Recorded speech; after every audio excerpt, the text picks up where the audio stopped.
Hello mga ka-fish friends, kagagaling na namin sa fish pen namin. So ito yung nilagyan namin kasi nakalimutan namin yung sa tinamalaki. So ito yung nakuha namin. Teka sandali.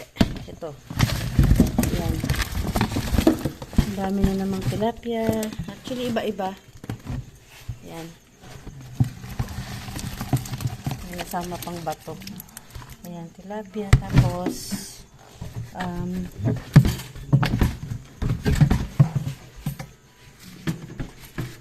bangus. Ayan. Ayan. So, hindi namin naubos lahat kasi nga mataas pa yung tubig. Ito, isang bangus. Tapos ito, hawa daw ito. Ayan. Parang bangus din siya pero malaki yung pinagkakaiba na. Kasi itong hawa, kasi parang payat siya. Itong bangus, iba eh.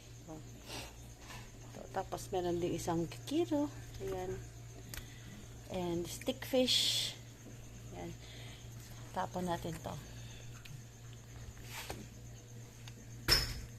Ayan. Tapos ito, mga tilapiyang maliliit. Tilapiyang dagat. Merong, ano tawag dito? Gusaw yung tawag namin dito. Ayan. Meron ding tilapia na katamtaman lang yung laki. Ayan. And of course, hindi mawawala itong favorite namin. Itong kulambutan. Ayan.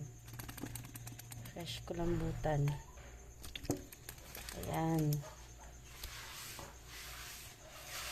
Gusaw na naman. Ayan. Puno. Puno Yung sink. Kaya nga, puno yung sink namin. Ayan, oh. Pero hindi pa namin naubos. Hindi namin lahat nakuha. Tapos merong latab. Ayan, ang laki, oh. Tignan nyo. Parang palad ko. Ayan.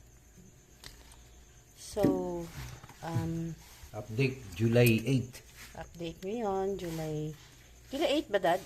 July Sayang ito. Mag-isa lang.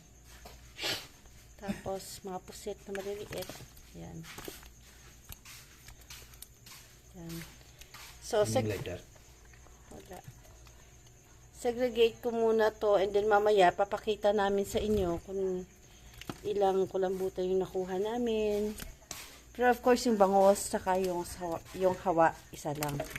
Itong stickfish na malaki, isa din. Tapos itong latab, isa din. Ewan ko kung ilang